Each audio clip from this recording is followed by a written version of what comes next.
नमस्कार, आप सभी का स्वागत है। मैं हूं आपके साथ शुभेंदु सिंह और बुलेटिन की शुरुआत कर रहे हैं इस वक्त की बड़ी खबर के साथ। और योगी मंत्रिमंडल को लेकर के इस वक्त की बड़ी जानकारी, अब विभागों को लेकर के स्थिति साफ हो चुकी है और मंत्रालयों का बंटवारा हुआ है। तो स्वतंत्र देव को जल शक्ति मंत्रालय दिया गया और साथ ही ब्रजेश पाठक को स्वास्थ्य मंत्रालय का जिम्मा सौंपा गया है।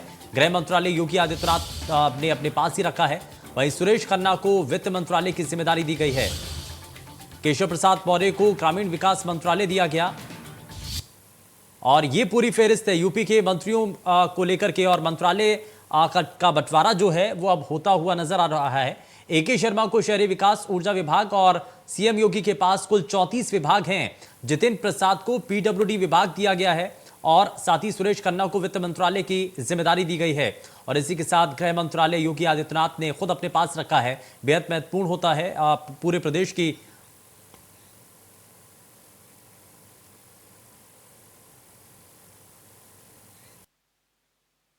ज्यादा जानकारी के साथ हमारे संवाददाता नरेंद्र यादव हमारे साथ सीधे जुड़ चुके हैं। जरा उनका रुख कर लेते हैं। नरेंद्र, क्या अभी तक जानकारी है? इससे पहले विभागों को लेकर के पशुपेश की स्थिति थी, लेकिन अब साफ हो चुका है और मंत्रालयों का बंटवारा भी हो चुका है।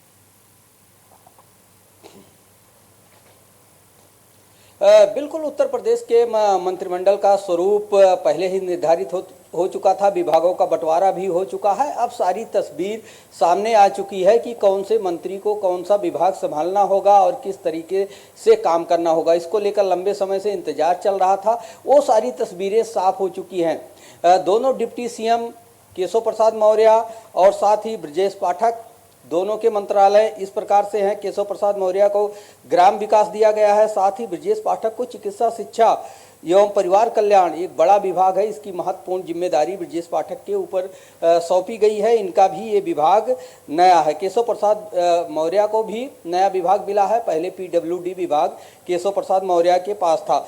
सुरेश खन्ना जो मंत्री हैं, इनको वही विभाग मिला है।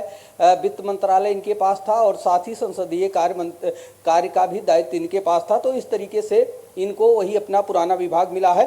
सूर्य प्रताप शाही कैबिनेट मंत्री हैं, इनको भी कृषि विभाग दोबारा दिया गया है। इन्होंने 5 साल तक काम किया था। उनके काम को देखते हुए सरकार ने और बीजेपी ने इन पर विश्वास जताया है कि कृषि विभाग की जिम्मेदारी सूर्य प्रताप शाही को देंगे, जो एक वरिष्ठ नेता हैं और कद्दावर नेता माने जाते हैं। तो इनको उन्हीं का विभाग दिया गया है। स्वतंत्र देव सिंह जो प्रदेश अध्यक्ष हैं भारतीय जनता पार्टी के और कैबिनेट मंत्री की शपथ इन्होंने लिया है। पहले सरकार में वो परिवहन मंत्री थे, उसके बाद इनको प्रदेश अध्यक्ष की जिम्मेदारी सौंपी गई थी, लेकिन एक बार फिर से इनको कैबिनेट में शामिल करते हुए बड़ी जिम्मेदारी दी गई है। जल शक्ति एवं बाढ़ नियंत्रण की जिम्मेदारी ये विभाग स्वतंत्र देव सिंह को दिया गया है। यानी इस तरीके से देखा जाए तो ये सारे 5 मंत्री जो हैं, दो डिप्टी सीएम और तीन केंद्रीय कैबिनेट मंत्रियों को लेकर इन 5 लोगों को अहम जिम्मेदारी इसमें सौंपी गई थी।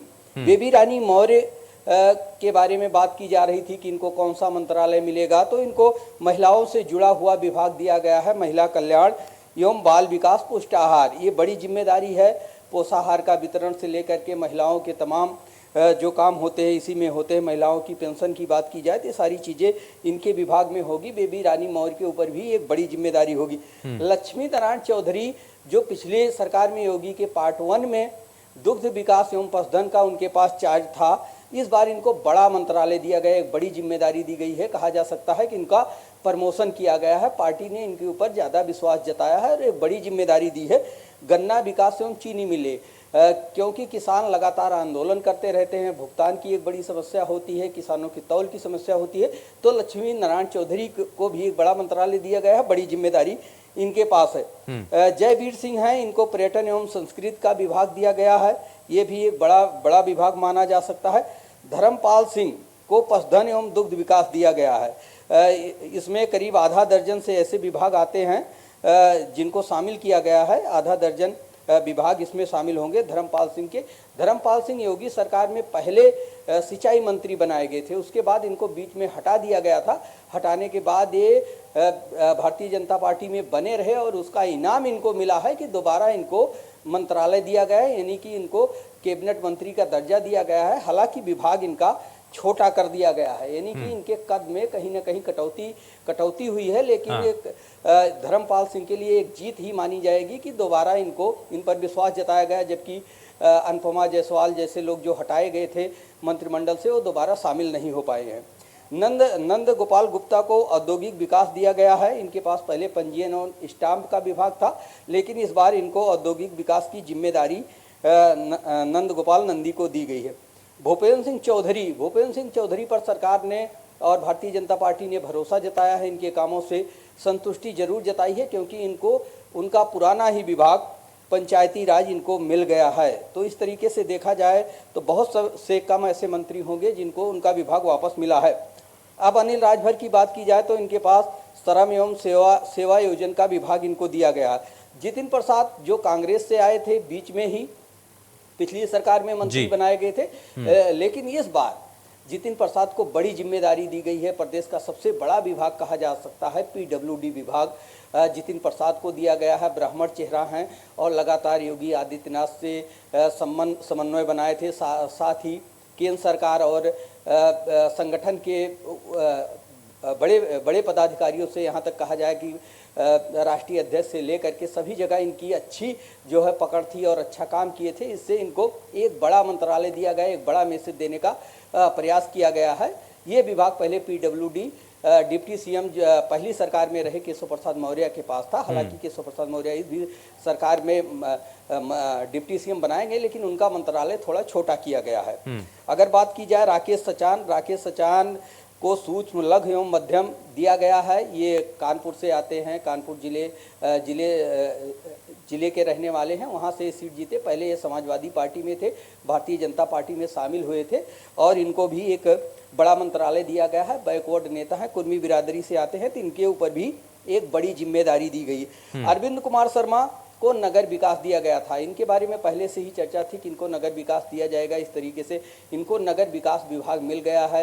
ये आईएएस अधिकारी हैं, गुजरात कैडर में रहे हैं, पीएम नरेंद्र मोदी के करीबी माने जाते हैं और इनको बीच में भी मंत्रालय में शामिल करने की कवायद हुई थी, लेकिन उस बार विस्तार में इनका नाम नहीं शामिल हुआ था। तो इनको भी एक बड़ा मंत्रालय मिल गया है अरविंद कुमार शर्मा को। इस तरीके से देखा जाए तो योगेंद्र उपाध्याय हैं, इनको उच्च शिक्षा और प्रौद्योगिकी का मंत्रालय मिला है। ये इनको भी एक बड़ा विभाग कहा जा सकता है। उसके बाद नाम आता है आशीष पटेल का। आशीष पटेल अपना दल यश से हैं और अनुप्रिया पटेल के पति हैं। इनके बारे में भी बातें हो रही थी कि इनको कौन सा विभाग दिया जाएगा, काफ़ी चर्चा में रहे थे। सहयोगी दल थे, तो इसलिए इनको जो विभाग दिया गया है आशीष पटेल को प्राविधिक शिक्षा, उपभोक्ता संरक्षण एवं बाट माप की इनको जिम्मेदारी दी गई है। साथ ही जो सहयोगी दल है निषाद पार्टी, इसके राष्ट्रीय अध्यक्ष हैं संजय निषाद को भी बड़ी जिम्मेदारी दी गई है। मत्स्य विभाग दिया गया है। अपनी बिरादरी की राजनीति करते हैं, इसलिए कहा जा सकता है कि जिस तरीके से बिरादरी की राजनीति की और पूर्वांचल में एक बड़ा जनाधार भारतीय जनता पार्टी का बढ़ाने में इन्होंने सहयोग दिया, तो इनको मत्स्य विभाग की जिम्मेदारी दी गई है। इस तरीके से 16 कैबिनेट मंत्री हैं, इनके विभागों का बंटवारा किया गया है, जिसमें 2 डिप्टी सीएम भी शामिल हैं। साथ ही राज्य मंत्री जो हैं 14 हैं, जो स्वतंत्र प्रभार वाले हैं, इनको इस तरीके से जिम्मेदारी दी गई है। नितिन अग्रवाल को आबकारी एवं मद्य निषेध दिया गया है। ये हरदोई से हैं। नितिन अग्रवाल का भी बड़ा पोर्टफोलियो रहा है। तो इस तरीके से कहा जा सकता है कि जब ये समाजवादी से पिता और पुत्र शामिल हुए भारतीय जनता पार्टी में, उसके साथ लगातार बने रहे, तो इनको भी एक बड़ी जिम्मेदारी आबकारी विभाग की दी गई है। कपिल देव अग्रवाल को भी व्यावसायिक शिक्षा एवं कौशल विभाग दिया गया है। कौशल विभाग कपिल देव अग्रवाल के पास ही था, इनको दोबारा ये मिला है। 5 साल ये काम कर चुके हैं, तो कहा जा सकता है कि सरकार इनके कामों से संतुष्ट थी। रविंद्र जायसवाल जो है, इनके पास स्टाम्प एवं न्यायालय शुल्क एवं पंजीयन है।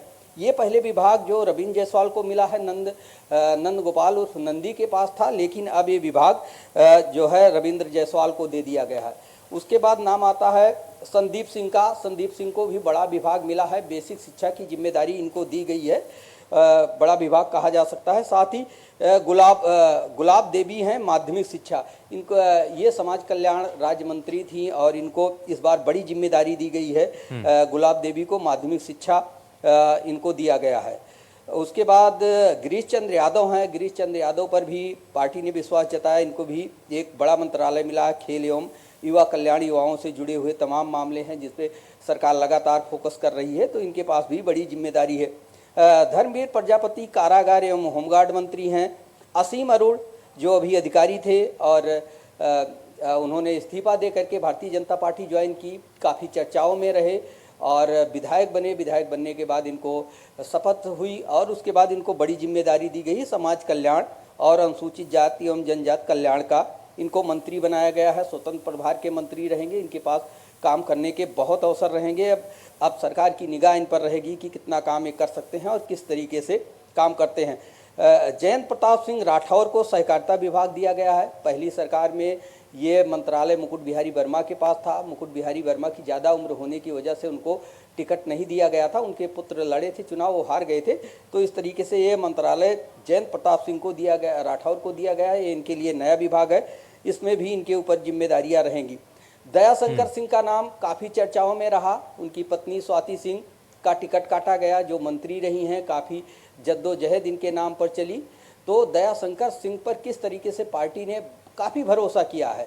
उनको बलिया से टिकट दिया गया, जीत कर आए और इनको स्वतंत्र प्रभार का परिवहन विभाग दिया गया है। उत्तर प्रदेश के में परिवहन विभाग एक बड़ा विभाग माना जाता है, तो दयाशंकर सिंह पर भी एक बड़ी जिम्मेदारी है विभाग को चलाने की। कहा जा सकता है कि दयाशंकर सिंह अपने तमाम जो है वरिष्ठ जो कद्दावर नेता थे उनके बीच में बाजी मार दिए हैं। हाँ, पहली बार ये मंत्री बने नरेंद्र, हैं इसमें इस सब के बीच में जितने आपने नाम बताए हैं मिल चुका है जी। हाँ नरेंद्र, इस सब के बीच में एक चीज में यहाँ दर्शकों को भी समझना बड़ा जरूरी है कि बहुत सारे नामों को लेकर के और मंत्रालय उन नामों के साथ जोड़ करके पहले से ही कयास लगाए जा रहे थे, लेकिन जो सोचा जा रहा था वैसा ही हुआ है क्या? क्योंकि कुछ पुराने चेहरे जिनके पास जो पुराने विभाग थे उनको वही ट्रांसफर किए गए, लेकिन डिप्टी सीएम केशव प्रसाद मौर्य वो नाम, वो चेहरा जिनके पास पीडब्ल्यूडी विभाग इससे पहले तक की कार्यकाल में था, लेकिन इस बार उनको वो विभाग नहीं मिलता है। अब इसको लेकर के बड़ी कयास और बड़ी चर्चाएं चल रही हैं कि सिर्फ उनका कद या फिर उनके मंत्रालय के में जो उनके पास मंत्रालय था उसको छोड़ करके उनको दूसरा मंत्रालय देना, ये उनकी ताकत को कम करने के बराबर के तौर पर माना जा रहा है। क्या इस बात के संकेत क्या मिल रहा है?